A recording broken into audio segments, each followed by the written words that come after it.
you for that. And by this, I call our first speaker after the break, and that is from Germany. It's Isidora Zekit-Laskovic. We'll talk about accelerated HTS-based design and development of advanced functional electrolytes for lithium battery application. Welcome.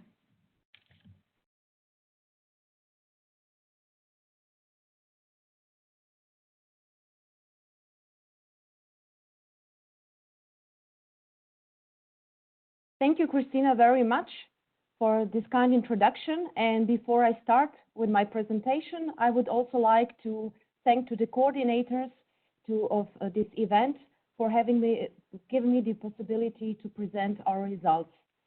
And with this in line,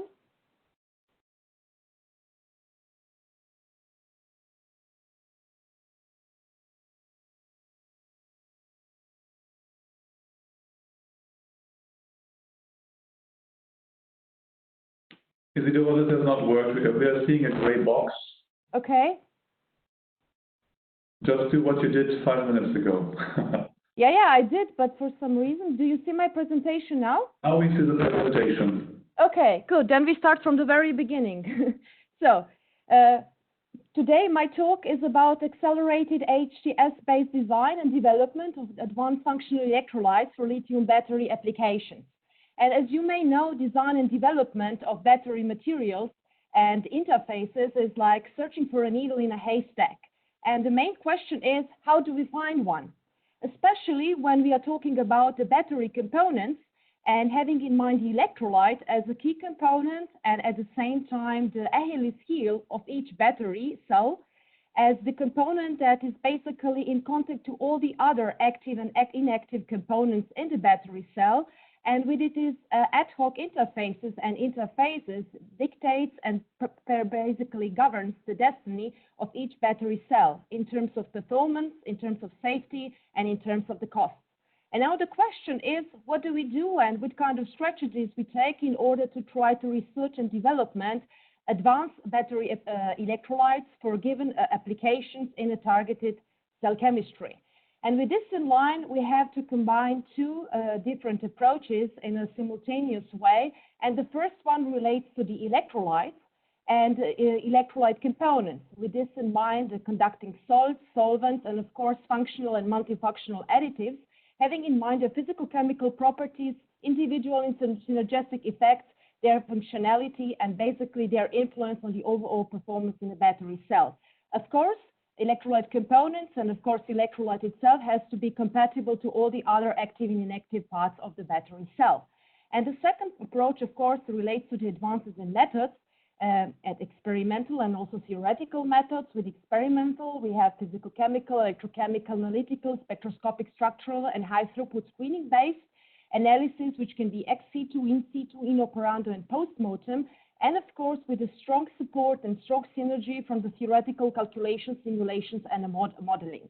And with this in mind, we like to comprehensively take in consideration the complete chain from the structure, property, reactivity, and the performance of all electrolyte components, electrolyte formulations these components are being participating in, of course, for different cell chemistries and for the targeted cell application. And with this in mind, having a, let's say, more closer look in which kind of approach we take, this is a step-by-step systematical approach which combines 3 levels. The first one is electrolyte component level, the second one is electrolyte level, and of course the third one is the cell level. And this combines like a chain of different steps, starting from the pre-selection of the candidate molecules based on the literature survey, theoretical calculations, and pre-selection. Of course, tailored synthesis, physical-chemical characterization on the electrolyte level, and of course, electrolyte component level, electrochemical characterization and high-throughput screening assays on both electrolyte and cell level, surface analysis and safety, and mechanistic study. In more detailed way, there are selected complementary methods which we have to take in consideration in order to puzzle a very complex chemistry and electrochemistry of different electrolyte formulations in different cell chemistries. And with this in mind, we are collaborating internally and externally, and we are trying to have synergistic benefits from both theory and experimental approach.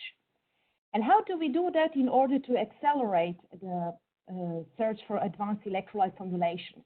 Basically, by applying the high throughput screening workflow, which means multiplying the number of experiments in order to identify lead and hit candidates for targeted application, of course, for a given cell chemistry. And with this in mind, we want to develop affordable and electrochemically and thermally performing liquid electrolytes based on a filtration effect, which is basically being done based on the different requirements that are previously being set for each application. And starting from the overall workflow and combining the entire value chain from the strategy to analysis, we are basically, with each loop, we are basically narrowing the search in order to try to identify the lead and hit candidates. And with this in mind, we start from the different electrolyte components. We combine them in a fully automated way in different electrolyte formulations. Then we can assemble different types of cells in 2 and 3 electron setups.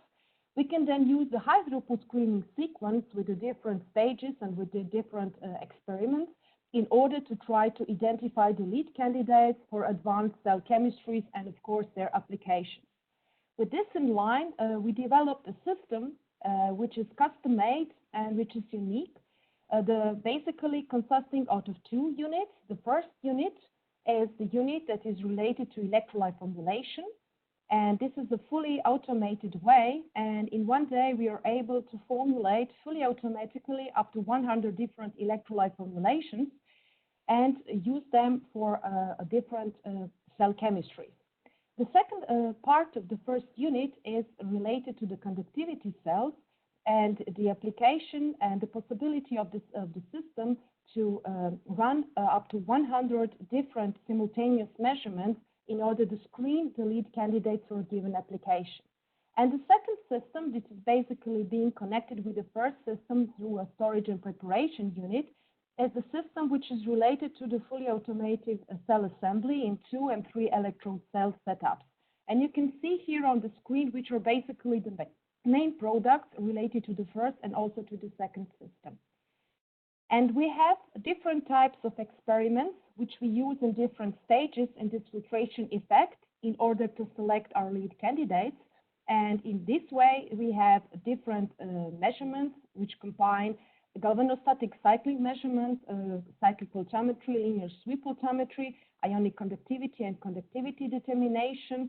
And of course, all those experiments and also both systems are being guided through a laboratory information management system that is basically the dynamic software-based system that is used for data storage and data processing, and it is basically taking care of all input and output data in our system. I would like to go now through a couple of examples which are related to the advanced and accelerated identification of electrolyte formulations for given cell chemistries and targeted application. And the first one is related to the defining, let's say, identifying the electrolyte formulation with a goal to achieve 20% more cycles and end of the life, which means 80% state of the health of the battery. And this is being used in a coin cell setup, NMC 811 silicon-graphite cell chemistry. And we basically run 52 different electrolyte formulations. And based on the criteria that are related to the capacity retention and also Coulombic efficiency. And as you can see, with this screening approach, we could basically, based on the end-of-life criteria, for the reference electrolyte and reference plus additive mixture containing electrolytes, and also having in mind the Coulombic efficiency, we were able to identify the leading candidate. And what was promising, we played with 5 different additives, which you can see here on the screen: vinylene carbonate and lithium TFSI, PES, and FEC, and also ether-based compound, which was never used in a battery. And with those 2 requirements related to the capacity retention and also Coulombic efficiency, we could see that the most promising electrolyte formulation was the one which did not contain FEC at all.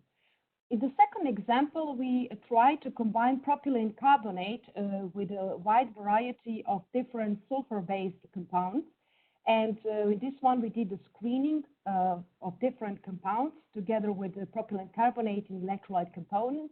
And then we were able to identify tetrahydrothiophene 1 oxide as a very promising compound. As you can see in the cyclic glutamograph, what was very surprising when having only PC or only THT 1 oxide in an electrolyte formulation as a single solvent, the decomposition is evident. But however, when we combine them in a certain ratio, then we can see sharp intercalation and then intercalation peak, which we can also see in the galvanostatic cycling experiment.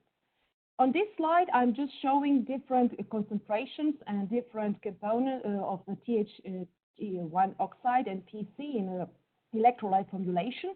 As you can see, from 10 to 40% of THT1 oxide present in electrolyte formulation, we can have a high specific discharge capacity and basically no capacity fading. And we are able to isolate, or let's say to say that the best cycling performance is achieved with 15% of THT1 oxide and 85% PC in one electrolyte formulation. Furthermore, when comparing this electrolyte formulation with the state-of-the-art electrolyte formulation combined of EC and DEC electrolyte solvents, we can see that on long-term cycling performance and also low temperature performance, which I did not show here, our electrolyte outperforms the state-of-the-art electrolyte. The third example relates to the modified parasol-based lithium salts, where we played with the structure with a heteratomic system, the charge distribution and negative inductive effect in order to extend anodic and thermal stability and of course to lower the basicity. And we have a certain, let's say, additional shielding effect with an additional boron-3 fluoride bond group. And we could see that, let's say, in electrochemical stability window, with playing with the structure a little bit and by introducing the BF3 group, we can expand the electrochemical stability window. And furthermore, we were able to enable good cycling results in NMC-based cells. And based on this one, of course, we could isolate and let's say identify the high chemical, thermal, and electrochemical stability and ionic conductivity of the cells that contain these conducting salts, which give us a further hint how we can use this salt for further applications. And then we played with the structure even a little bit more and introduced a methyl group or as an electron donating group into the structure and use this as a high voltage electrolyte for the application in NMC graphite based cells. And is it known in the literature that there are not so many custom made SEI additives known for advancing the high voltage application. And as you can see here, the methylated functional additive compared to the unmethylated one shows much better cycling performance also after the C-rate test, and it also outperforms the state-of-the-art electrolyte formulation without this additive. And this was all attributed to the different differences in CEI formation when you see here comparison between the reference electrolyte and also the electrolyte containing this additive. And in my last example, there is a structure functionality relationship of fluorinated organophosphorus molecules where we try to combine multifunctionality in one molecule and in order to achieve high voltage electrolytes and also flame retarding electrolyte formulations. And we were able to synthesize up to 4 different electrolyte additives and to play with them a little bit. And now I'm showing you the results with a 0.5 functional electrolyte containing electrolyte formulations, which outperforms the state-of-the-art electrolyte formulation. And based on the self-extinguishing time experiments, we could see that 15% of those additives are either flame retardant or non-flammable in case of methylated electrolyte formulation. And as it is known that phosphor-containing compounds have detrimental function to the electrolyte performance, we run the cycling experiments, galvanostatic cycling experiments in the voltage range up to 4.2 volts. And with this, we could see that our electrolyte outperforms the state-of-the-art electrolytes by more than 300 charge-discharge cycles. And we played even more with different additives, and here you can see different examples of how structure and functionality performance relationship and impact of fluorine and linear and branch alkyl chains have an influence on the cyclic performance. And in order to conclude my talk, you can see that having electrolyte as only variable system, we can use a lot of data that are being created during the search and identification of the promising and lead candidates for a given cell chemistry and targeted application based on the experimental or theoretical support as a feeding unit for creating large data sets, and of course feeding units for predictive models in machine learning and artificial intelligence with the goal of pre-selection, ranking and rating, prediction and decision and recommendation of given electrolyte formulations for a targeted application. And this is what our goal and focus is in the frame of the Battery 2030 and of course in the frame of the Big Mac project. And with this, I would like to conclude my talk and to thank to these people present in this slide for the technical as well for the scientific contributions, and of course to you for your attention. Thank you so much for really interesting and impressive presentation and work. And there are some questions for you. One is, do you systematically quantify your cell-by-cell reproducibility and certainty? Yes, this is one very important aspect, and this is something that we really have to do in order to be able to verify our results and to speak about the reproducibility and the quality of the results we get. Excellent. You have another question here. Are the results depending on the NMC formulation? Does it matter if it's 111 yes. or 811? Yes, this is a very good point because certain additives and certain electrolyte components are very sensitive to a different electrode materials, and with this we have to do a very systematic screening in order to identify the most suitable functional additives and the most suitable amount of the additive in this electrolyte formulation for the given electrode. Some additives are, or let's say some functional components are more sensitive than the other ones. So the answer is yes. So we have to look at that to control that. One more question is there any correlation between the increase of organic grains, the organic mushy components in the solid electrolyte interface, beyond the increase of the amount of lithium fluoride in the SCI? Or is there a correlation or not?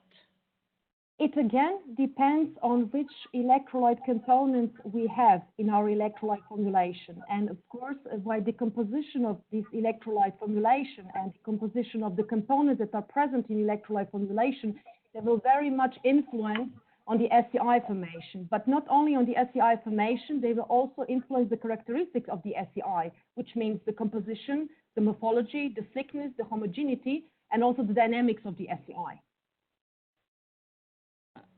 Are you able to also, in your robotic system, I mean, you have the screening, you can all have 100 electrolytes per day, and so on. How much of other characterization tools is there space for? And of course. How do you look upon that development? Of course, this is a step-by-step development. Of course, this is dependent on what kind of application we are talking about, and this is of course related to what kind of questions and what kind of problems we want to resolve. And dependent on this one, then we are using different tools. And we are constantly growing and we're constantly developing our system further. It'll be very interesting to follow you, how this is going to develop in the future within the Battery 2030 Plus framework. So thank you very much. We have to move on. And our next speaker is from G2, and we'll continue to talk about the interfaces, the role of interface in stabilizing reaction intermediates for hydrogen evolution and SCI formation in aprotic electrolyte. Please, Ivan Castelli, welcome. Thank you, Christina, and thank you, the organizer, for inviting me here. So I'm going to talk about the SCI formation in aprotic electrolyte.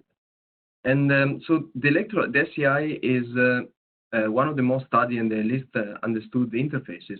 As you can see in this graph here, the SCI has been identified for the first time around 50 years ago.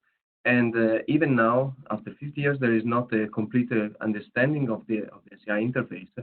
and the proactive control is basically a dream. One of the reasons why the SCI is so complex is the fact that it evolves. It's formed at the beginning of the initial phase of the battery, but it evolves during all the lifetime of the battery. So at the beginning, we have the initial dissociation of the electrolyte forming the SCI layer, but then it also grows during time. It evolves, it dissolves, and then it precipitates. And all of this creates it evolves during the battery life, and means that we cannot use just one single model to predict and understand these properties. What I'm going to show you in the next 15 minutes is basically the understanding that we have in the SCI on the atomic scale level in the initial phases of the battery. So just at the atomistic level, the SCI is formed of different components. We have inorganic like lithium fluoride, different lithium oxide, different carbonates, and so on. So it's a very complex interface. Our approach, and just I want to mention that to understanding the formation of the SCI is actually required to produce better batteries and interface. So that's why we are really interested in understanding this problem.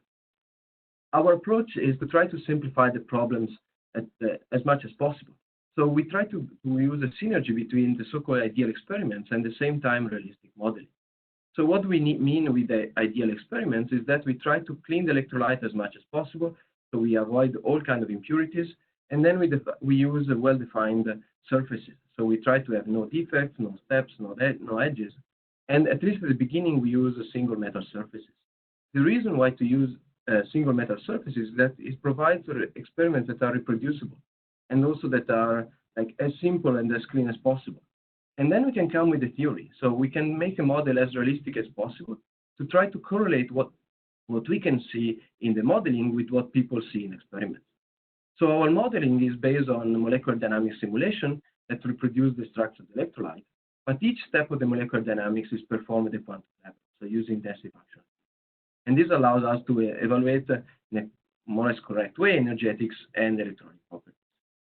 The results I'm going to show you in the next few slides are obtained using the ASC and GPO code that are two of the free source codes that are developed here at DTU, and you can find it.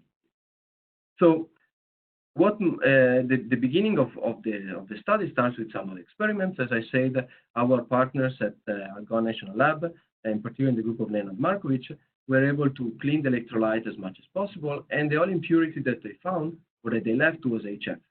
And HF comes from a dissociation of water and PF5, that is the salt that's used, according to the equation that you can see here. So after around 100 hours, then we had an electrolyte called LP57, is one of the common electrolytes in batteries, with the all impurity HF. And then what they did was to do cyclic voltammeter experiments, as you can see here, and afterwards some characterization. And from the characterization, they could see that from after a few cycles, there was a semi-compact layer of lithium fluoride formed on the single metal surface. So again, I would like to point out here that we are looking at single metals, so copper, iridium, copper, iridium, platinum, and gold. This is maybe goes a little bit away from what we are using in the batteries, but allows us to try to simplify the problems as much as possible and correlate the experimental results with the theory. So then what they saw changing the metal surface, that there was this shift in the peak of the first electrochemical response. And then we had to try to understand where the peak comes from. So what we did was looking at possible descriptors, in particular absorption energy and function. And the only descriptors that actually could correlate with the experiments was the lithium formation energy, so the one in the top here, and the work function. So this tells us that the lithium and the interface are playing a fundamental role in the formation of lithium fluoride that is a part of the SCI layer. To understand this better, at this point, we go away from vacuum calculations and we explicitly modeling the electrolyte. This, as I said, we use ab initio molecular dynamics, and we want to find out what is the phase diagram of LP57 with different lithium atoms. So we look at different structures of the electrolyte with lithium in different positions on the surface, in the electrolyte, higher coverages, different salts. We could add additives, VC, PC, and so on. And then we can produce these kind of diagrams. where we know what is the phase diagram of lithium in this electrolyte. And we can see that the high potential, we have no lithium at the surface, and when you go closer to the lithium plus potential, then we increase the coverage. This situation is very different from water, where a change in the electrolyte in the structure of the electrolyte could just be made by changing the orientation of the electrolyte. Here, we actually need to change the coverage to go from a higher potential to a lower. And then when we take the potential of where lithium starts to be absorbed electrolyte, so the intersection between 0 and 1 lithium, we can see that this correlates really well with the electrochemical response. So this tells us that the presence of lithium at the electrolyte, at the interface, is actually fundamental for having the lithium fluoride.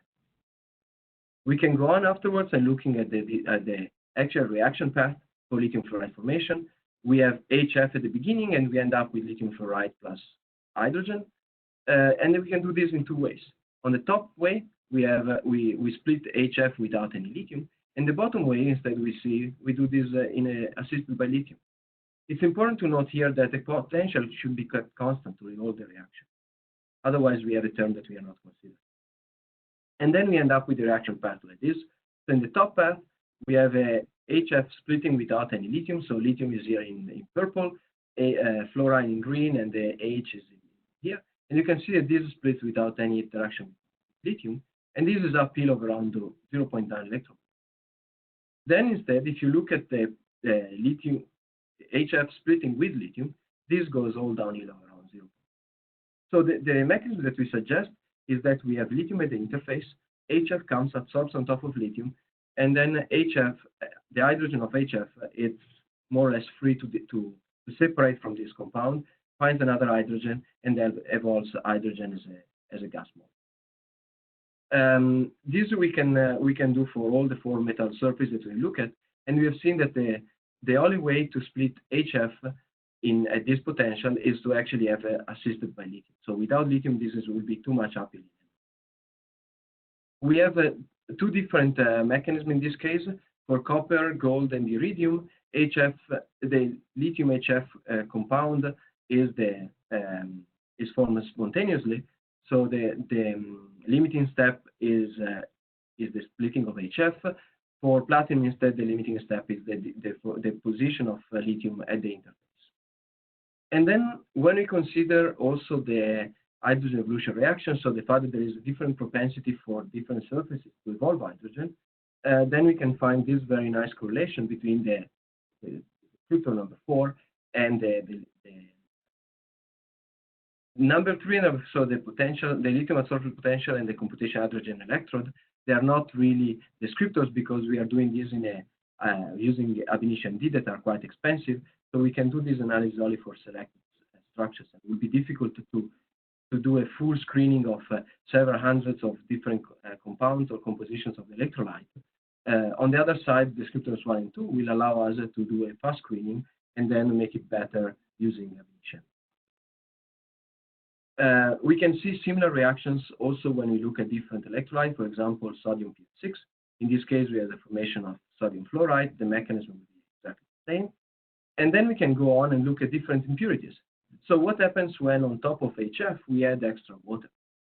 And then this is the case that I'm showing here, more in details. We have different reaction paths. In one path, we go from water to OH and hydrogen without any interaction with lithium. And this is uphill of more than 1.5 electrons. Then we have a second path, where in this case, we have water absorbing on one single lithium. And in this case, the formation of lithium plus water is spontaneous, but then the second step is again uphill. In the third case now, instead, we have 2 lithiums and water that absorbs on the bridge side between them. And then the hydrogen from the lithium to OH, lithium to water, it's more or less free to dissolve. It's again a spontaneous reaction. In this case, though, we need a higher coverage of lithium. So it's not enough to have 1 lithium at the interface, but we need 2. And this correlates really well with what is in an experiment here. So in the green curve, we have the formation of HF, of lithium fluoride, and we need 1 lithium at the surface. In blue, instead, we need 2 lithiums. And this is the formation of the dissociation of water. And in the light blue arrow here, you can see that they correspond to having 2 lithiums at the interface. So this is a very good correlation between what we do, what we see in experiments, and what we see in the On the other side, when we already have proton in the reaction, so if we add proton to the electrolyte, this reaction is already spontaneous. So it's because we don't need to overcome basically any reaction barrier. Up to now, I talked about metal surfaces.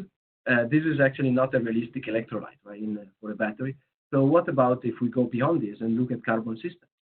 And then we have seen that when you do on gold, you form a very compact SCI layer or lithium fluoride layer. But when you do on graphite, then you form these cracks. And we are trying to understand this now.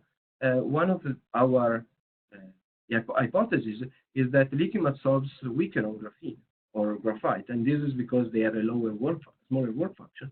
So we have actually a slower reaction, and this corresponds to have patches of lithium fluoride instead of. Afterwards, we also would like to go beyond the atomic scale. So this is towards a design of the SCI, so to be more, to suggest us to experimentalists how to improve the electrolyte or the surface in order to make a better SCI. And then we would like to go beyond the atomistic level, so beyond what can be seen in the first picosecond, or in a few picoseconds of AMD simulations.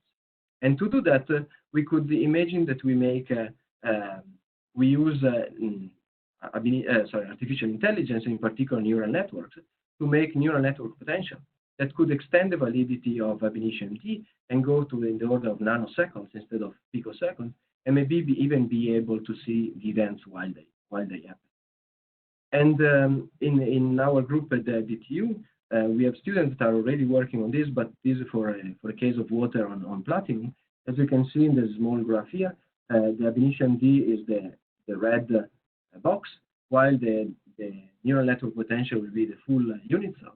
And you can, when you do this, you can approximate, you can get errors on the energy of the order of 5 MeV per atom and force of around 0.1 electron volt per atom. So we are quite confident that this approach could also be used for a protic electrolyte and to try to solve some of the issues, the challenges of that interface.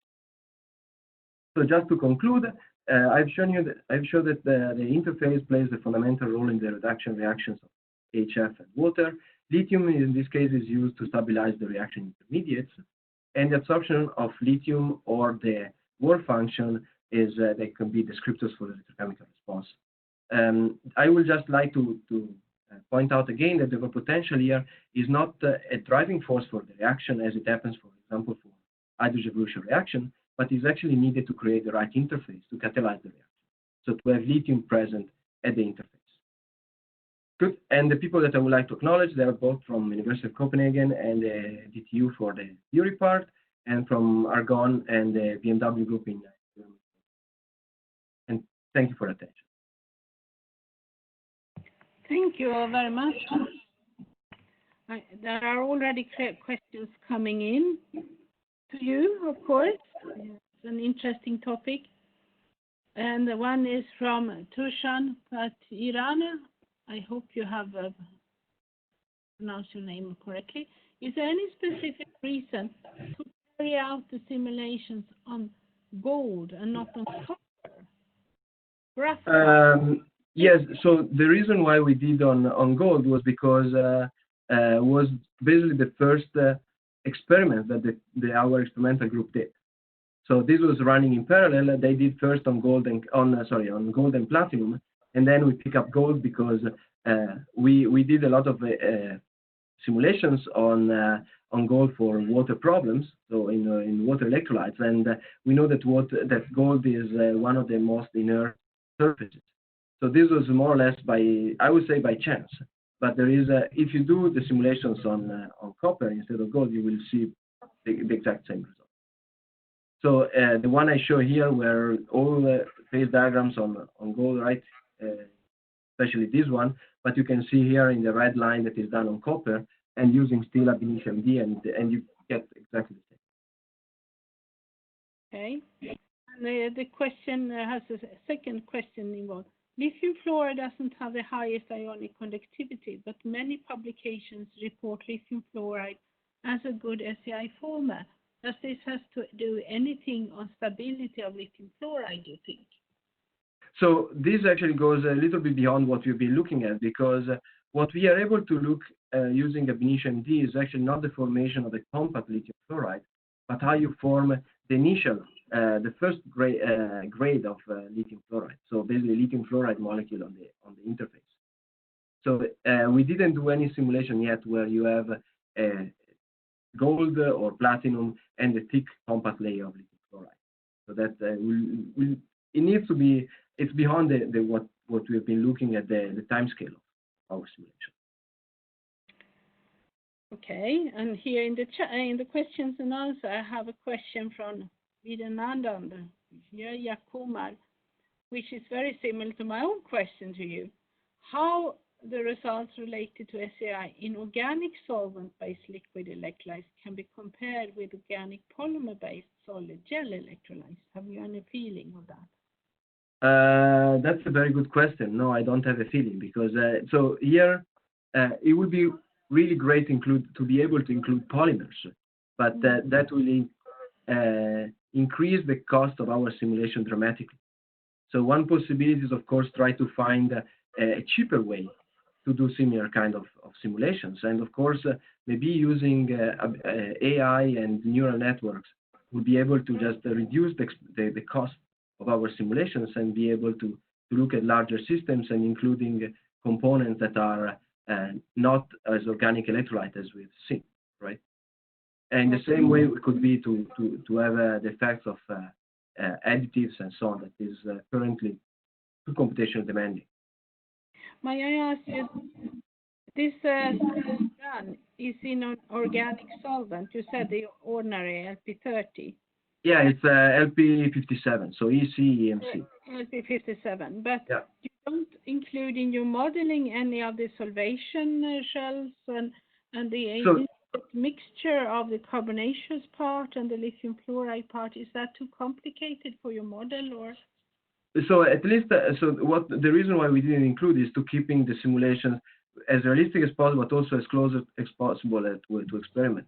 And we wanted to make them sort of, at least at the beginning, simple, to not include too many effects, because then we'll not be able to identify what were the different sort of parts of what we were seeing, basically, and how we could simply correlate them with experiments. But the experiments should also show you a carbonaceous part of the SEI. Also. So, but not at this.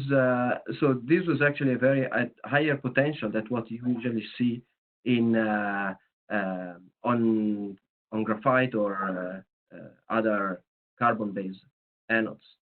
Okay. So I think if you look at the potential where you're looking, this is about 2.5 volt versus lithium 2+, right?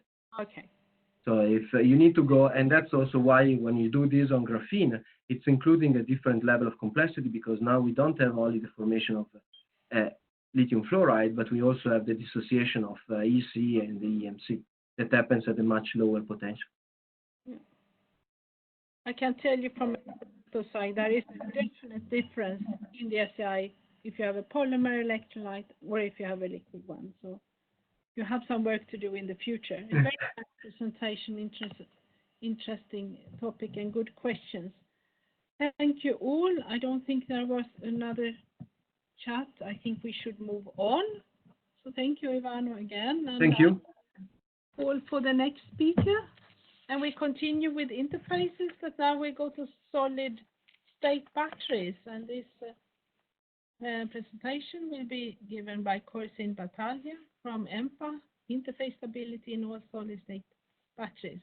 Welcome, Corsin.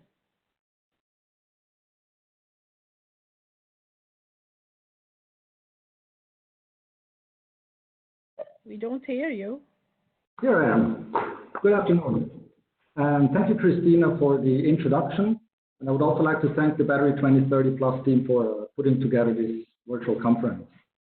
So my talk today will focus on all solid-state batteries, and in particular on their interfaces, And in the first part of my talk, I will discuss the interface between oxide electrolytes and metal anodes. And in the second part, I will try to convince you that hydroborates represent a very promising electrolyte class, especially also for the cathode side.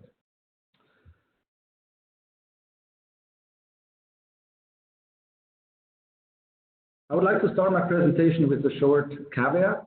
So we tend to think a lot about interfaces between different components of the cell, but interfaces are literally everywhere. And I show you here the example of the archetypical solid electrolyte sodium beta alumina.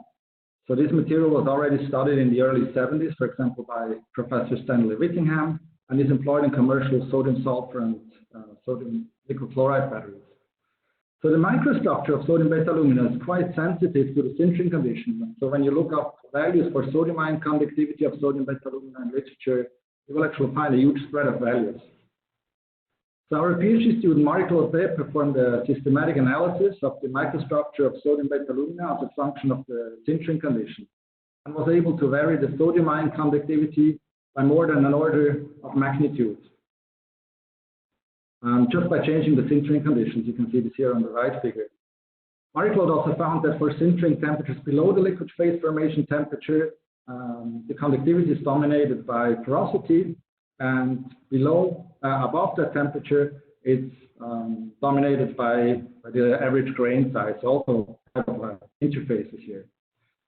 So while batteries with sodium beta alumina are typically operated near 300 degrees, that's why also the conductivity here is given 300 degrees. We figured that sodium beta alumina could also make a good electrolyte for room temperature, also let's say that. But as you can see in the upper figure here, when Marie-Claude brought the sodium beta alumina into contact with the sodium metal foil, she obtained an unacceptably high interfacial resistance of more than 100 kiloohm centimeter square at room temperature. But then Marie-Claude found out that heating the sodium beta alumina in argon atmosphere is very effective in reducing the interface resistance to a point where ultimately the grain boundary resistance dominates the Nyquist plot after heat treatment here at 90 degrees. Please note that the measurements were done at 25 degrees after cooling down the sample and bringing it together with the sodium metal anode. So the interfacial resistance values for the different heat treatment temperatures summarized in this plot here in the middle. The way we interpret this data is that without any heat treatment, you have contaminants at the surface. And so this leads to current constrictions and consequently also to a high interfacial resistance. But when you burn away these contaminants of the sodium beta alumina surface, you get a clean interface to sodium metal, which allows you to spread the current uniformly across the interface, thereby leading to a low interfacial resistance. And so the typical value that we can achieve is below 10 ohm centimeter square, which is what you want to get to. So our postdoc Robert Priest had a look at the interface chemistry using X-ray photoelectron spectroscopy and confirmed that the heat treatment indeed reduces surface hydrocarbons and hydroxide of the surface. So in the next step, we looked at the dendrite formation of sodium beta alumina in symmetric cells. And one way to study that is by repeatedly stripping and plating a given amount of sodium.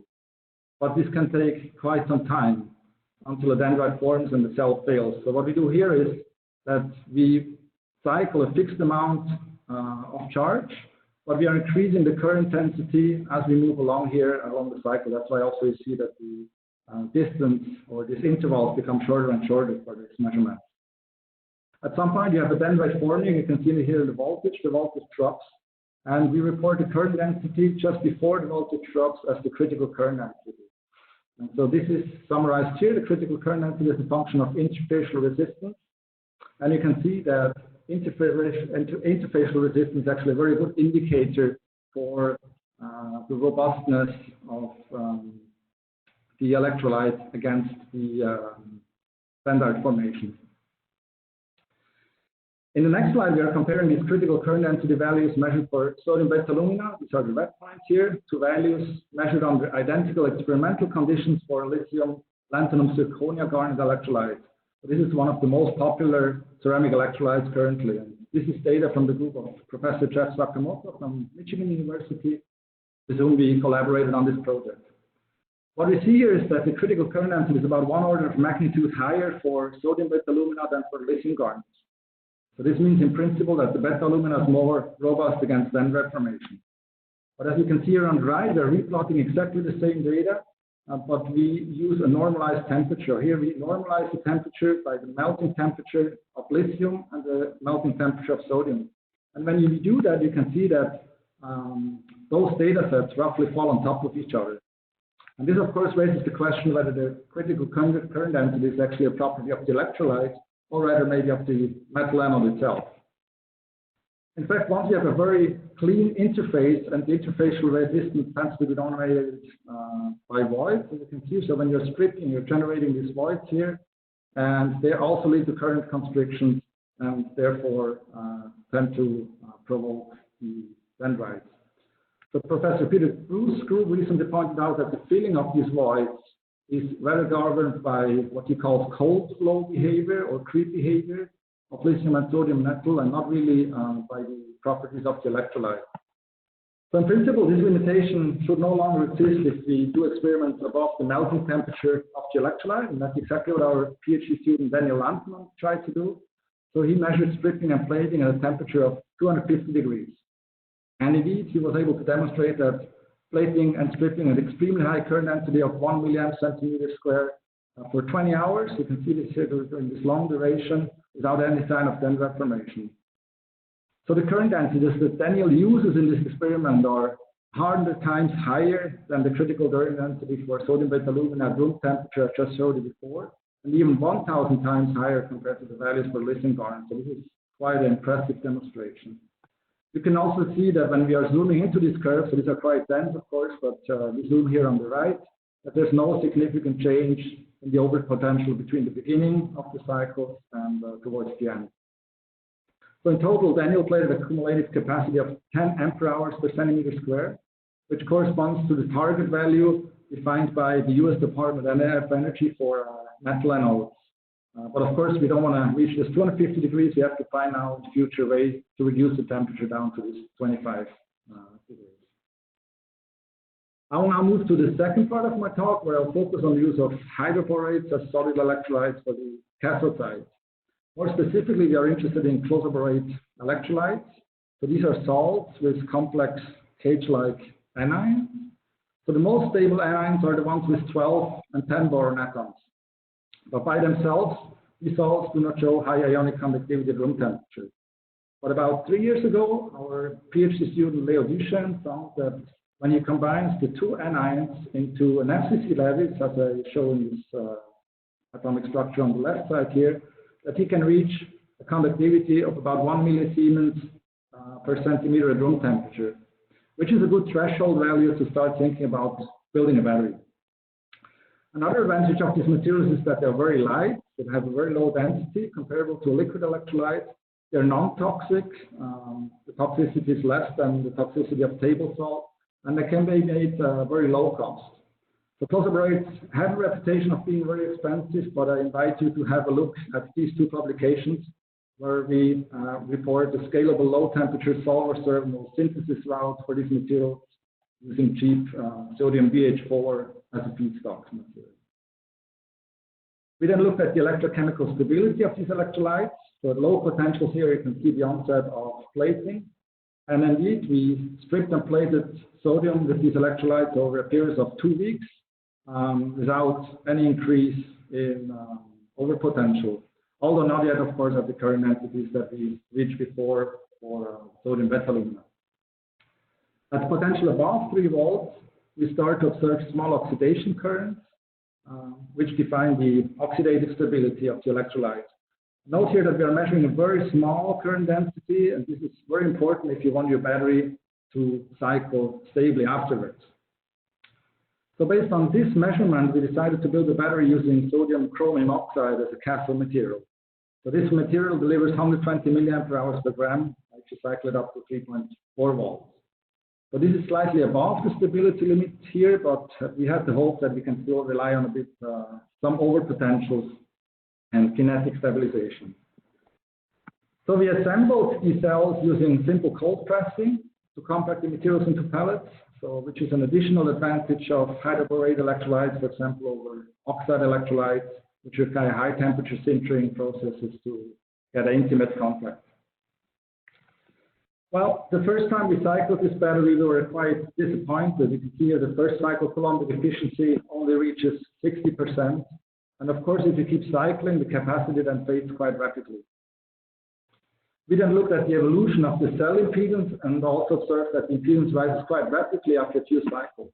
So this can now have two reasons. So either the electrolyte is oxidizing, but based on the measurements that I just showed you before, we believe that this is not the case here. And the another possibility is that we should also consider that cycling leads to a loss of contact between the electrolyte and the cathode particles. So to prevent the contact loss, we developed an impregnation process in which we dissolve the electrolyte in a solvent and we disperse the cathode particles in the solution. So after drying, this results in cathode particles coated with the electrolyte. And I would really like to emphasize here that this is not a protective coating, but it's rather a coating to guarantee the intimate contact between the electrolyte and the cathode during cycling. We found that impregnation is actually very effective in eliminating this impedance growth and also leads to high coulombic efficiency and stable cycling. And even after 250 cycles, we still have a capacity retention of 85% without applying excessive external pressure as often employed in other all-solid-state batteries. So this was just a switch lock cell, and the pressure you apply is just a spring load in the switch lock cell. We took the idea of solvent processing of our electrolyte one step further.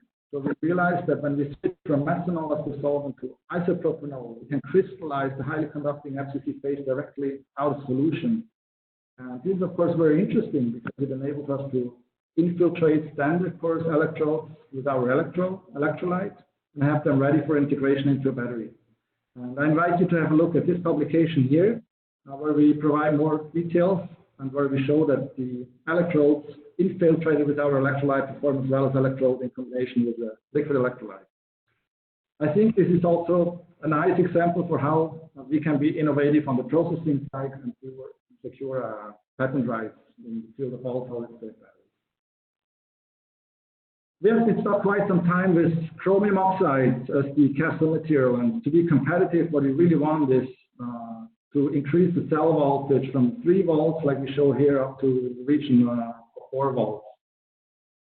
Our PhD student Rio Asakura recently managed to integrate an interface passivation functionality in our solid electrolyte, which stabilizes the interface to a 4-volt vanadium phosphate cathode material. So these results are not yet published, but represent a significant milestone for this type of electrolyte. And as you see from Rio's results, the battery cycles also very stably over many hundred cycles. So in fact, I think at the end of last week, when we should have reached more than 500 cycles with a very high capacity retention. So where do we stand compared to other all-solid-state cells to record literature? In this figure, I summarize all solid-state sodium batteries reported literature for which a capacity retention larger than 80% was achieved after 100 cycles. But there are actually not that many. So these 2 points here, for example, from the group of Professor John Villeneuve, and these 2 points are from the group of Professor Yan Yao from Houston University. The bars that I'm showing here indicate the voltage range the cell per cycle. The horizontal diamond shows the average discharge potential of the cell. So with our new 4-volt cathodes, our cells do pretty well in this comparison, reaching an energy density of 440 watt-hours per kilogram on materials level. So this is a very nice result, but you can also see that all these sodium-ion batteries tend to line on this 400 watt-hour kilogram line. And to go beyond, we really need to find a sodium cathode material which offers a high capacity and at the same time a high average discharge voltage. So this is currently still a main advantage for batteries based on lithium, which employ NCM materials. And in recent months, there has been literally a race in the community increasing the energy density of all solid-state batteries by increasing the nickel content in the cathode, as you can see here.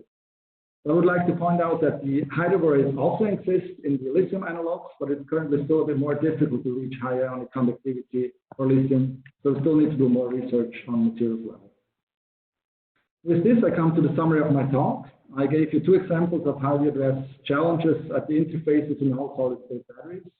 I showed you that negligible interface resistance can be achieved between beta aluminum and the sodium metal anode using a thermal treatment, which we patented. And I also showed you that we need to solve the problem of void formation and interface to suppress dendrite formation. I hope I also convinced you that hydroborates are a very promising class of electrolyte. We're actually planning to put together a consortium on this topic for the next LCBOT call on all solid-state batteries, so to which you're welcome also to contribute. I would like to thank my PhD students and postdocs that contributed to these results I presented today, and would also like to thank Maike Hein. She's leading the oxide electrolyte activities in my lab. Arndt Remhoff, who's leading the hydroborate electrolyte activities, and Ruben Simon Kühno, he's working on liquid electrolyte side, so I didn't show his results today. But I would also thank our national funding agencies and Horizon 2020 and European Commission for funding support. And thank you also for your attention. Thank you very much. I welcome questions. See if I have something in the chat. And then I have a question myself while I'm waiting for people who are coming up with questions in the question and answering. Well, here comes the one. Let's see if I can get it up. Great talk. Could you please comment on what?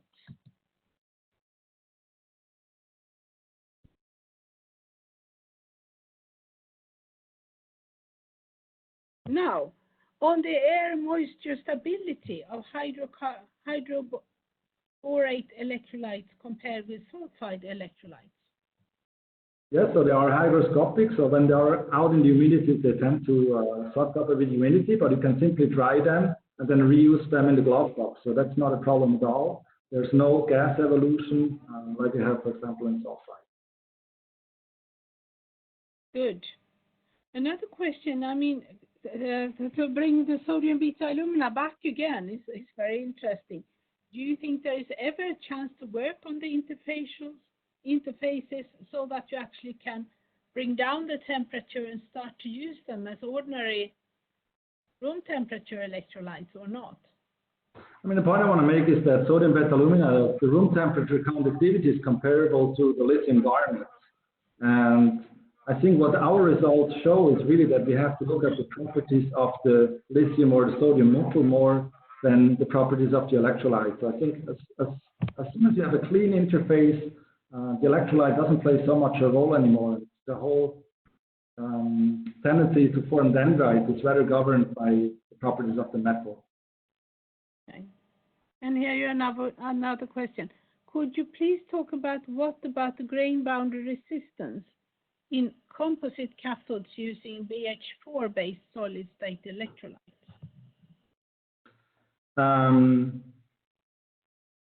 So we don't see really grain boundaries in these electrolytes. So we're not really distinguishing them like we can distinguish them in the oxides. But of course, what you have is an interfacial resistance between the cathode material and the electrolyte. And I showed you that the impregnation is very, very important to basically maximize the surface area between the cathode particle and the electrolyte, thereby minimizing the interfacial resistance. Okay. And here's another one from Sarkan Sevinch. How is it possible to use high voltage cathodes if the electrolyte stability is around 3 volts? Yeah, so we integrated passivation functionality in the electrolyte. So these are not yet published results. So I would like to defer to once the paper is out by Rio, so it's the PhD student here on the right. It should be out very soon. Okay.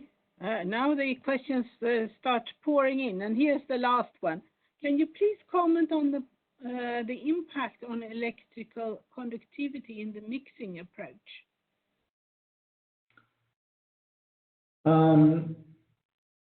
I think when we do the impregnation, the electrolyte was in an amorphous state, but it was only a thin layer, so it didn't really impact much the rate performance of these. Actually, we showed that we can cycle these cathode composites at a current density of 5 milliamps per centimeter square, which is quite high. But what we now found switching to isopropanol is that we can crystallize the correct phase, so we are sure we also have high conductivity. And this is quite important if you think then when you impregnate, infiltrate porous electrodes with the material, where You have much more amount of electrolytes which you have to pass. Excellent. Thank you so much for your contribution, and thank you everyone for very good questions. You can find more in the question and answers portion. I will Thank you very much. welcome the next speaker, and that's Sandrine Leonard from CA in France. And now we will go to something I talked about in my introduction, the need for synchrotron tools to really operando experiments, operando synchrotron experiments and porous electrode modeling, the combined approach. Thank you. Welcome, Sandrine, and take the stage.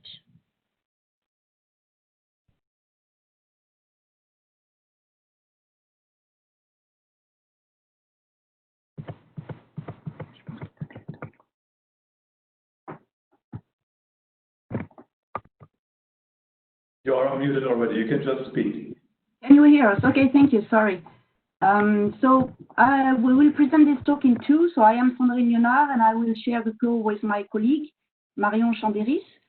So today we will talk about a combined approach using operando synchrotron experiments and modeling. And we will illustrate this methodology on a very practical case, which is the investigation of silicon-graphite blended anodes. So we are focusing on, I have no control on my screen.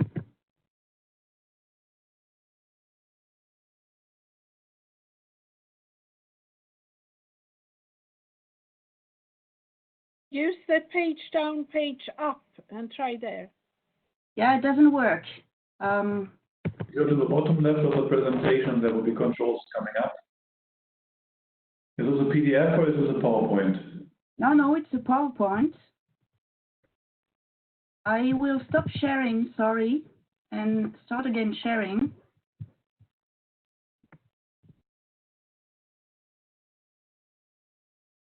Okay. Now the controls at the bottom. Yeah.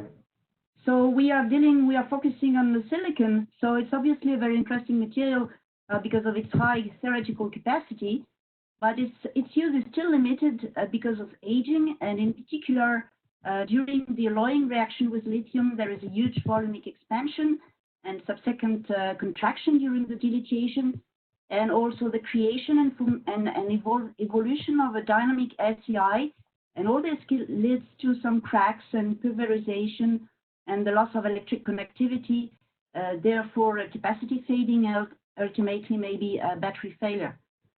So one solution to buffer the silicon expansion and the SEI buildup is to blend actually silicon with graphite. However, it is very complicated to predict in these complex materials the mechanisms of lithiation, because graphite and silicon have different equilibrium potential and kinetics, and there is also large hysteresis of silicon. Therefore, it is needed for in-depth understanding of these materials to have both experiments that are capable to measure the sequential lithiation, and also physics-based modeling tools to predict the competition between the different phases in function of the operating conditions. And even what would be really needed is to combine both experiments and models, and this is what we will illustrate in this talk. So let me start with the experiments. So we investigated blended anodes that are composed about 50% of graphite. You see on the cross sections the big particles of graphite and the active phase of silicon, which is made of agglomerates of particles, which are themselves composite. So if you look at this image here, there are some small grains of iron silicide that are crystalline and serve as buffer, and a continuous amorphous silicon phase that you see in green that is basically made of channels of around 10 nanometers wide. So we assembled batteries using full cell batteries using these materials as anode and cycled them.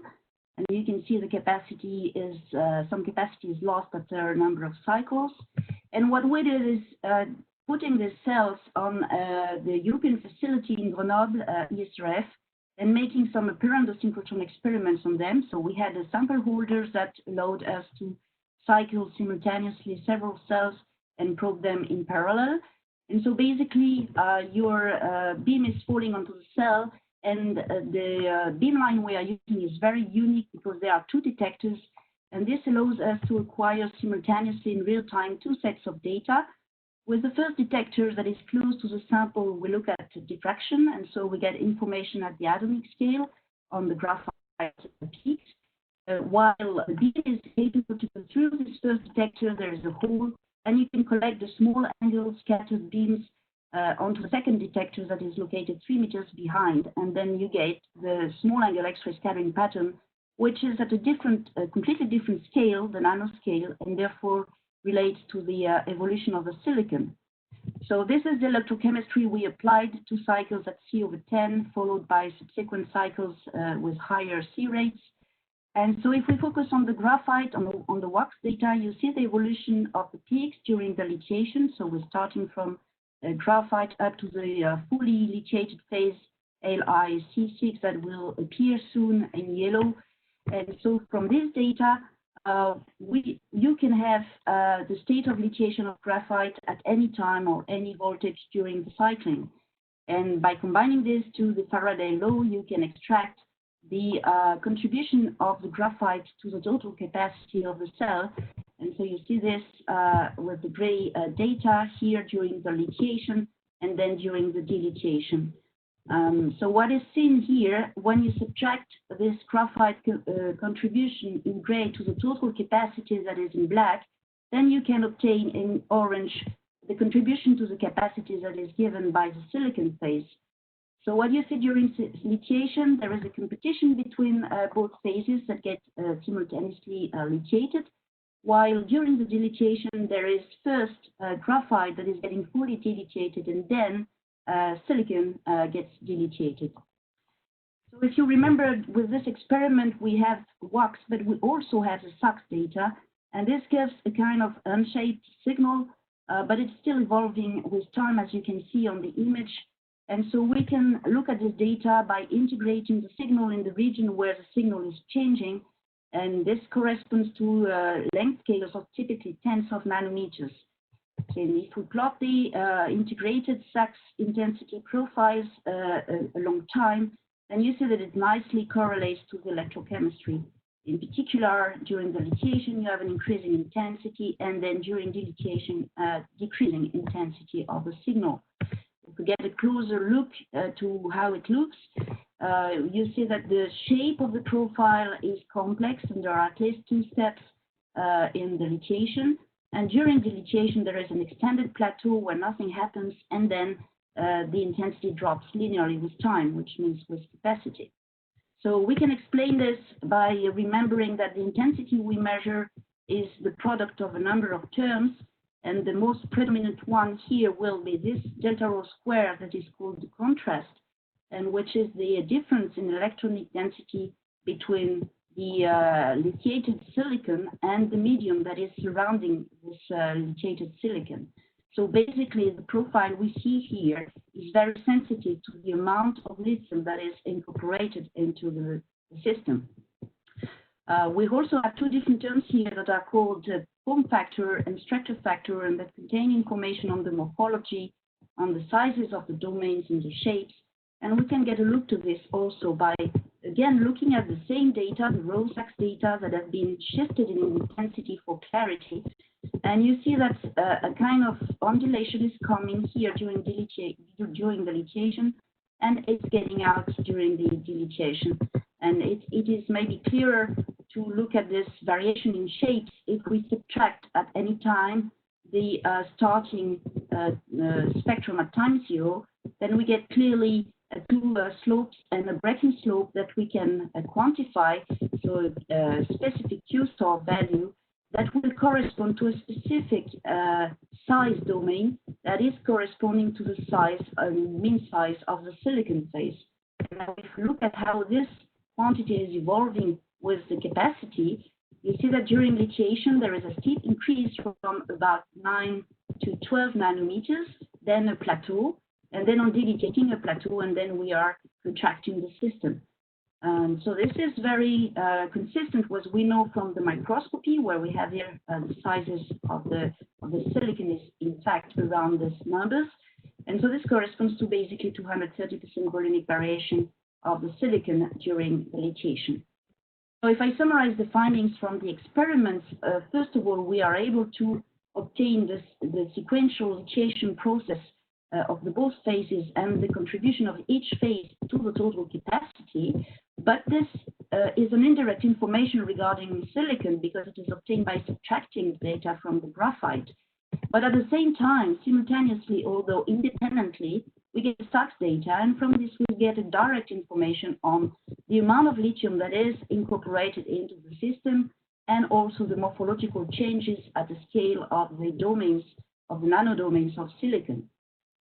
So this is a very complex mechanism. We get a lot of data, but still at this stage, we need some modeling. And now I leave the floor to my colleagues on the modeling side. Okay, so thank you, Sandrine. So regarding the models, we develop it on a slightly different system, but very similar. So we still have two materials at the negative electrode, some graphite and also some silicon composite. Now for the silicon composite, it is made of nanoflakes of silicon embedded in a carbon matrix. And to be able to understand the sequential lithiation mechanisms, we need a model able to follow three different hierarchical structures, which are the nanoflakes of silicon, the composite, but also going to the scale of the electron. The other challenge for the model development is to account for the different active material properties, the most important one being the difference of equilibrium potential for these two materials, where in black here you have the one for the graphite, and in red you have the one for the silicon, which is different during lithiation and delithiation of this system. So having this in mind, we have followed the following modeling approach, where we start from post-electron model, but now at the negative electrode, we take into account two different types of particles, the graphite one, and then for the composite, we describe it as a carbon matrix, and then with nanodomain of silicon in it. So it means that in terms of balance equations, we are going to follow the lithium in three different materials. The other important point is the fact that in this system, we consider that lithium cannot jump from one nanodomain to the neighboring one. It must first go out of the nanodomain in the carbon matrix before going to the next neighboring silicon domain. So it means that what is going to be important in this system is a lithium flux between the silicon nanodomain and the carbon matrix, and we will model it as something which is proportional to the difference of potential of lithium inside the graphite or inside the silicon, and depending also on the sign of the flux, depending if we are lithiating or delithiating. Once that we have our equations, what is important here is to perform dedicated experiments to have access to both the physical and electrochemical properties of the components. And we have also carried out a large validation experiments at the cell scale on a large set of operating conditions, different temperature, different loading, different C rate, charge and discharge, to be confident with the ability of the modeling, physics-based modeling tools to predict the performance of the system. Now, with the models, once it's validated, we are able to follow the lithiation competition inside the anode materials. And here you have in red the lithiation of the silicon, and in green the lithiation in the graphite for a larger low C rate experiment. And what we can see is that we have first the lithiation of silicon, but with two slight bumps where we reduce this lithiation, and it's totally correlated with the equilibrium potential of graphite. When the electrode reach this potential, the lithiation of silicon is reduced, and we reach the lithiation of graphite, the first plateau. So we have the lithiation of graphite, and then when we reach the second plateau, we have lithiation of graphite again. For the dilithiation, it is another story because since we have the hysteresis of silicon, we need first to dilithiate almost all the graphite materials before reaching a negative potential in the negative electrode so that we can start to dilithiate the nanodomain of silicon. So when we compare this to the SACS data, it provides us some more validation of these models, since we are able to capture the main mechanisms of the competition. In return, the simulation and the models provide us some more consistency of experimental data analysis, which are not that easy to treat with this type of experiment. And it allows us, this combined analysis, to conclude that the main driving forces is indeed the potential differences in silicon hysteresis. With the simulation tools, we can go behind and study higher C rate, and where we can predict that the silicon lithiation will be reduced, and also that we are going to smooth the different kinetic steps in lithiation because of heterogeneity through the electrodes.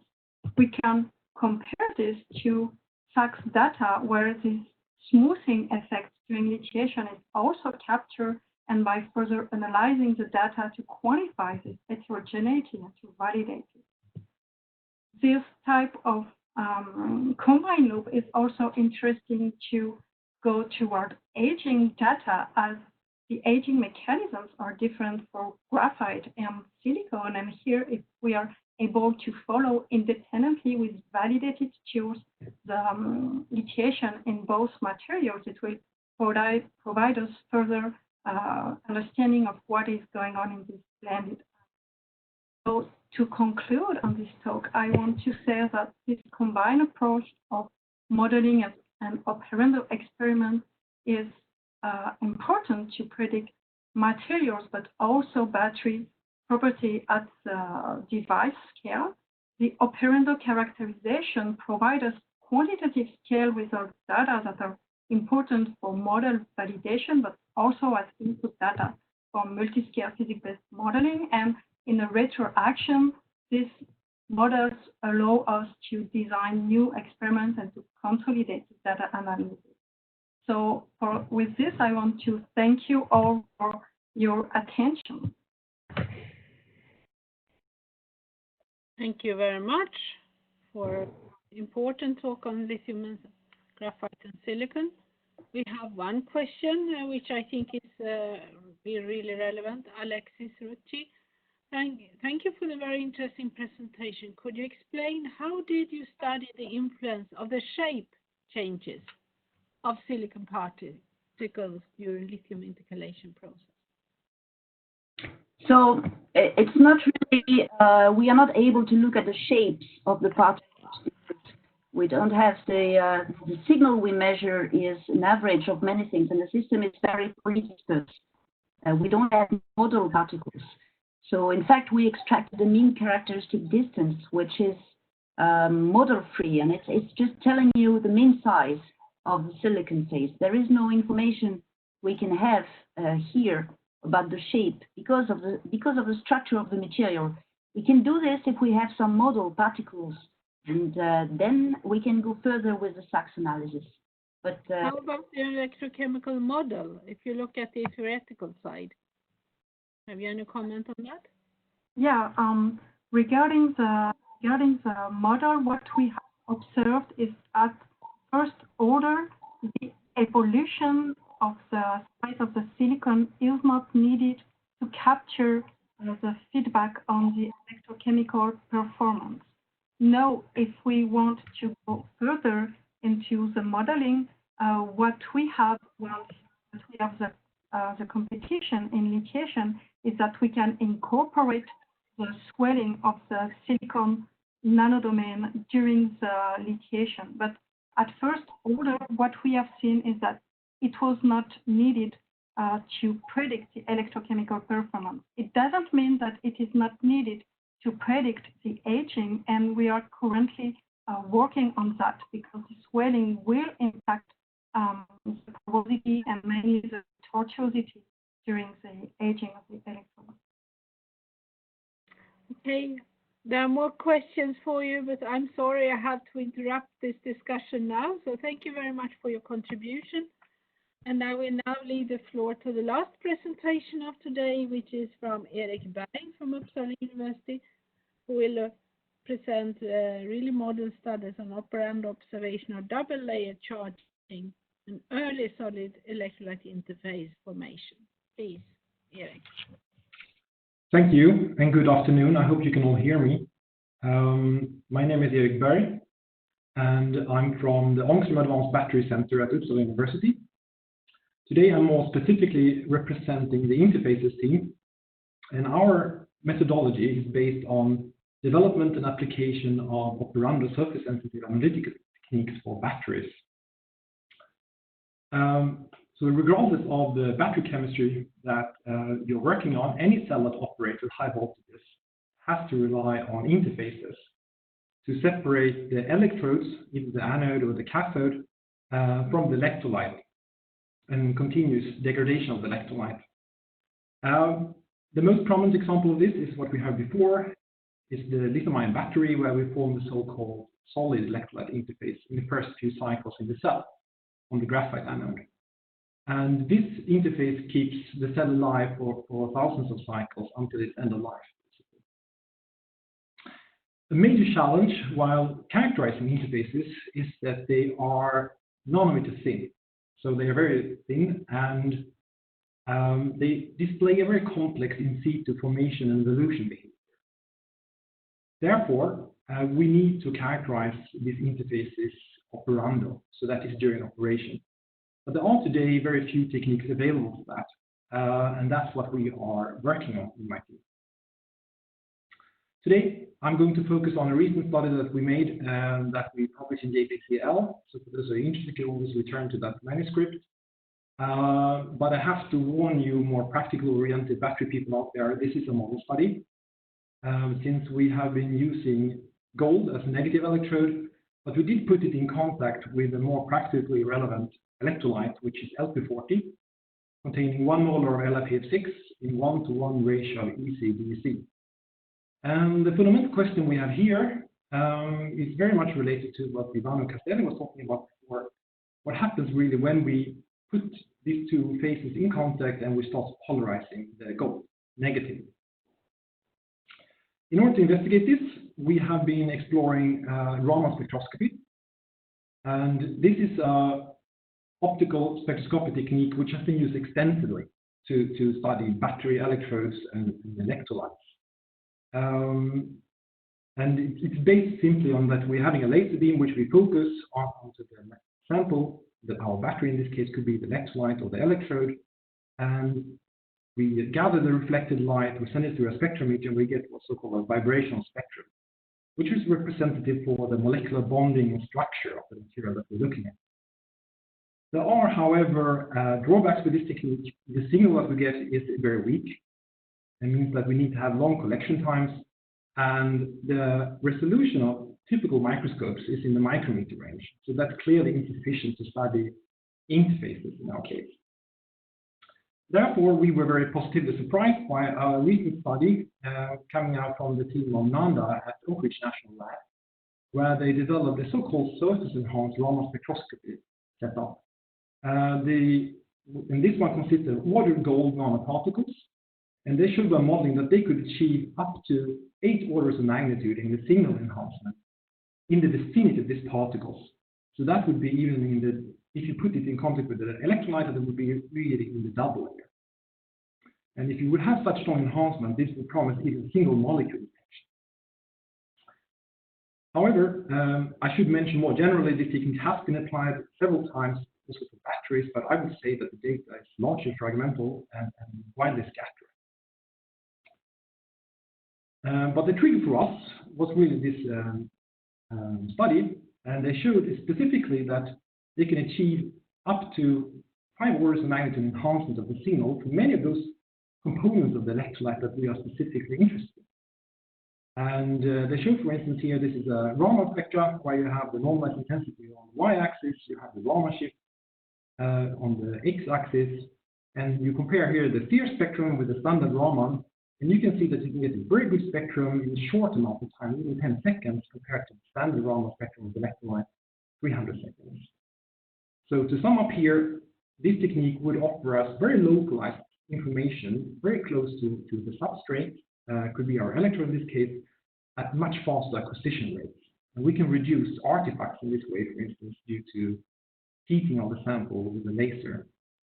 So before I continue, I think I should just show you an example of what they studied in this paper, and that is something which is often done in people working with electrolytes, and that is the study solvation of, for instance, the different salts that you may have. So what they did, they looked specifically in the wave number range, say from 700 up to 750 reverse centimeters. And here you have three peaks. You have the first one corresponding to free EC in the electrolyte. You have the middle one here corresponding to EC, which is solvating the lithium. And you have a third one here corresponding to the pH6 anion. And they made a series of samples here where they were just increasing the salt concentration of the electrolyte. And they saw what one would expect, what has been seen before, that as you increase the concentration of salt in the electrolyte, solvation number, that is how many EC you have around your lithium, decreases. But what was unexpected is that actually, if you would look in Sears, look at the relationship you have between the solvation number of lithium in the interface, you see that it's consistently lower compared to what you have in the bulk electrolyte. So we started out with a single configuration. Instead of preparing our own gold substrate, we actually ordered commercial ones from a spin-off company from BTU in Denmark. This is gold nanorods, which are optimized for our laser microscope. And we did see a strong enhancement of the electrolyte. This is LP40,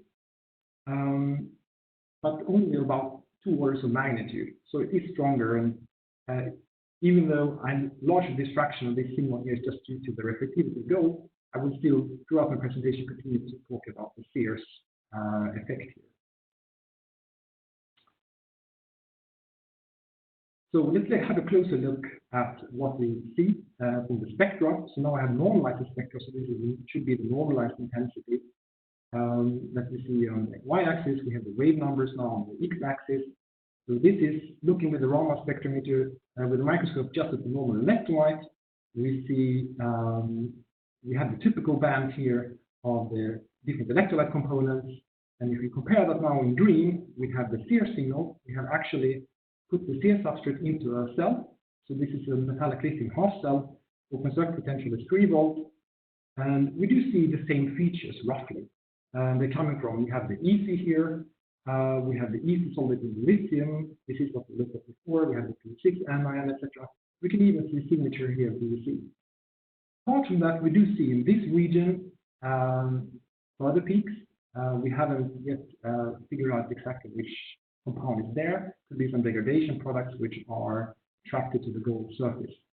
But we also see, it's a little bit tough to see here in this representation, but the peak corresponding with solvated lithium, one could see it here as well, is a little bit higher for the Sears substrate compared to the bulk electrolyte.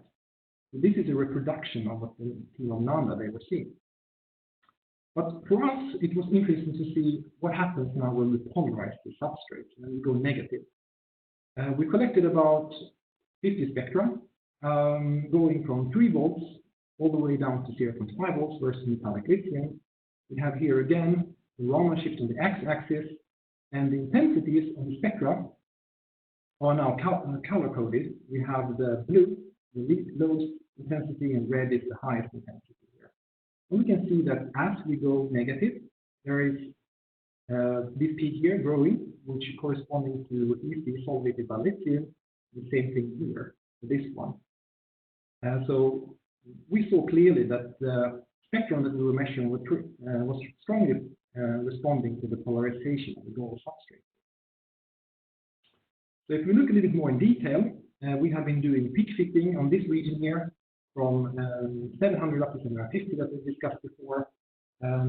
We have now fitted the free EC peak, the EC solvating the lithium, and the pH6 anion. So if we focus on the two first ones, we can extract the intensities of this peak versus potential of our CS substrate.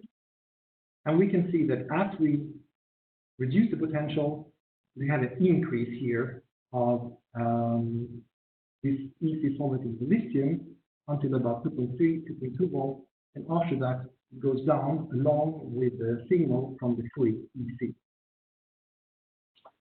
And our interpretation of what is happening here is simply that we start off with substrates here at 3 volts before we start polarizing.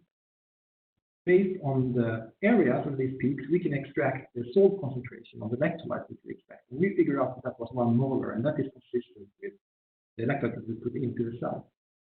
However, polarizing down to 2.3 volts and analyzing the change in the areas of these peaks, we figure out that there should be about 1.5 molar of lithium here, close to gold.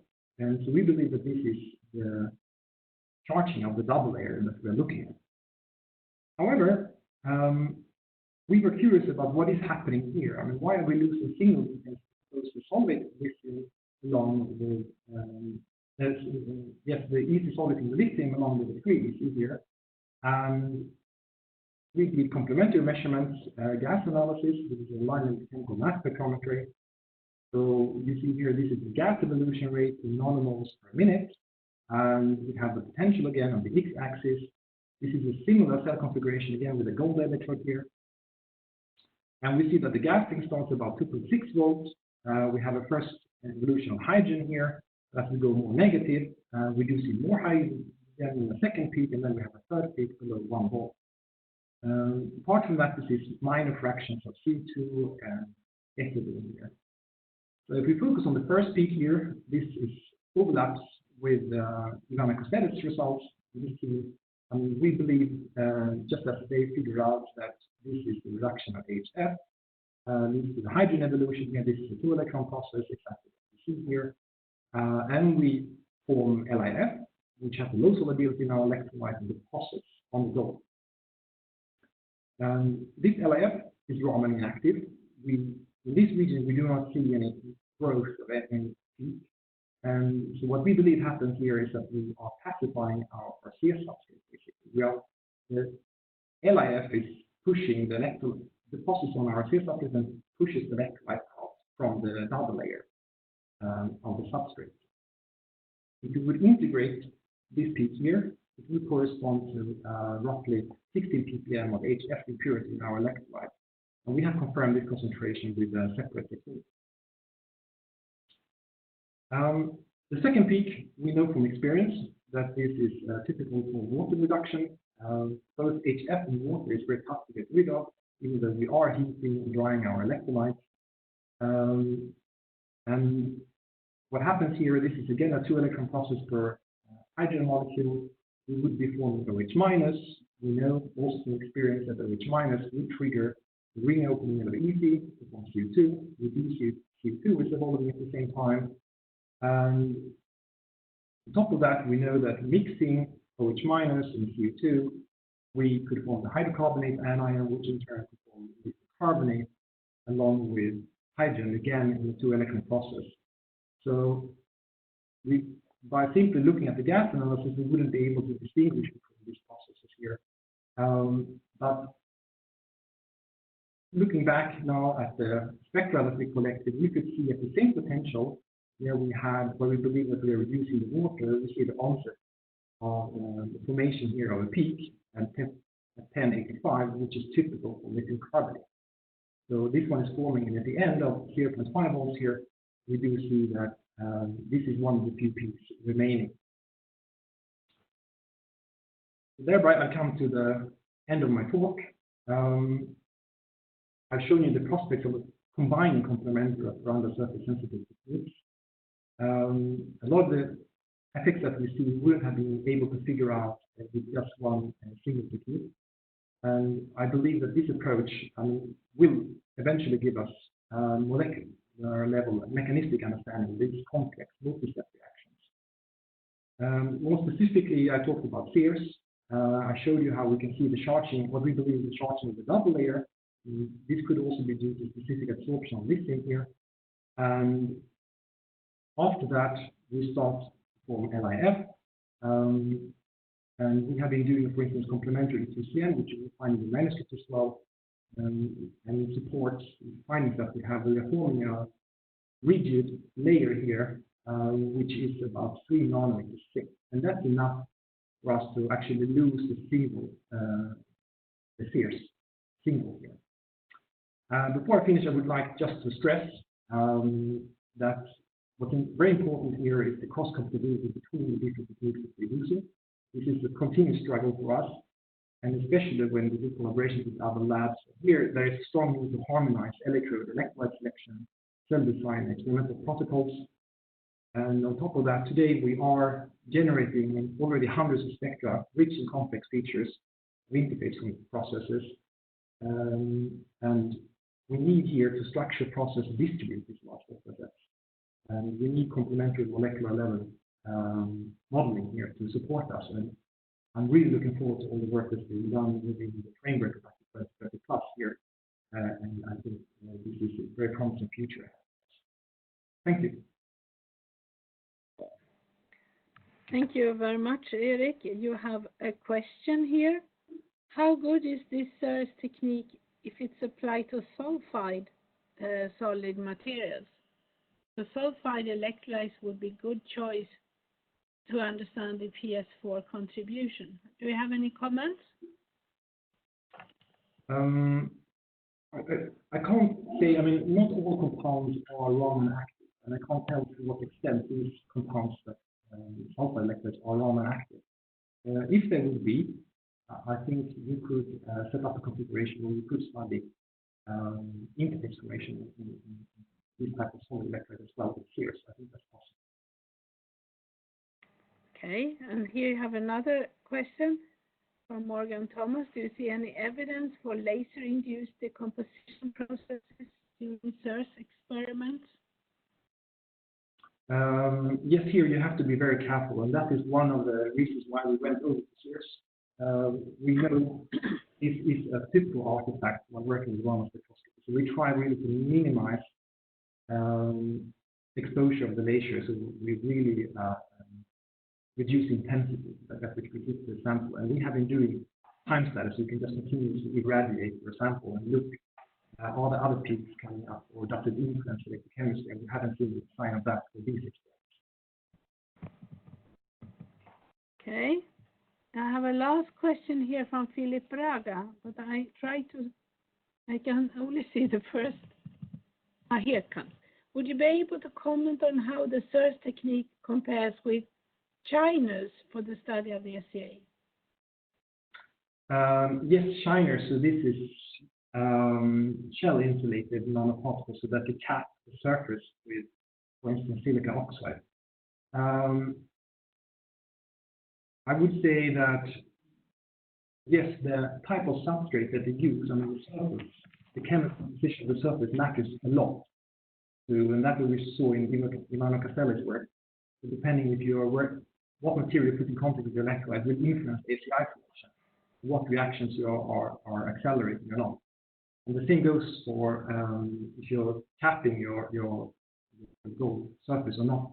That will influence the ACI formation process here. So I think that, for instance, if you would study carbon or some other materials which are not SIRS active, you could add some pacified SIRS particles such as shiners to study that system. That has been done. I think that's possible, and I would expect different results. Okay. I have one more question. I think we have time for just one more question. Looking at your conclusion slide, do you think at even higher negative potentials and higher salt concentrations, it might even form more products at the gold surface?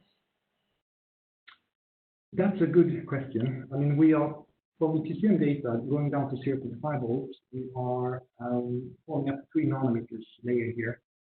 But we see that that already pacifies the gold very well, because when we do our gas analysis, we didn't see much of ethylene involved, which we otherwise normally see. So, but a very important ratio here is how much electrolyte you use per area of your electrode. And we were under the conditions actually where those impurities that we had was sufficient to pacify the gold. And so I think in our case, going more negative, we shouldn't see much because the electrode is already pacified. Thank you so much. And now I think it's time for everyone who has presented today to show their faces, put on the cameras. We'd like to thank all of you that have contributed with your presentations and your insights, answering questions, etc. Very well done, and it has really shown how the different perspectives there are that all fit into the roadmap of Battery 2030 Plus. I'm very, very thank you. I wish we all could applaud you. I mean, there have been from, depending on the time of the day, 600 to 750 participants listening to this, and I think that's fantastic. I also would like to give a special thank you for the day to Christian Punkt, who has made this to work so well and instructed us so perfectly. Thank you so much. And I have also Max here somewhere. Yes, yes.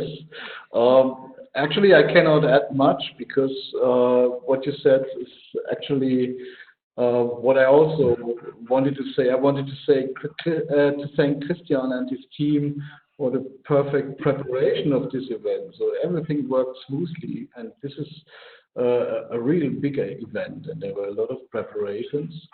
And of course, I thank also the panelists who were up and presented with a high motivation their talks. And tomorrow we will completely change the topic. We will change our view on the battery and discuss different aspects. So I'm really looking forward to that. Yeah, I think that's important. We are thanking Christian today. We will thank him tomorrow too, of course, for contributing. And welcome back at 9 o'clock tomorrow morning. And if you haven't endorsed us, you have on the screen how you could do it. And yes, thank you for celebrating our last week of this coordination and support action, which is also giving you the taste on what we will come with in the future. So see you tomorrow, fresh and alert, 9 o'clock. So welcome back. Bye-bye. Bye-bye.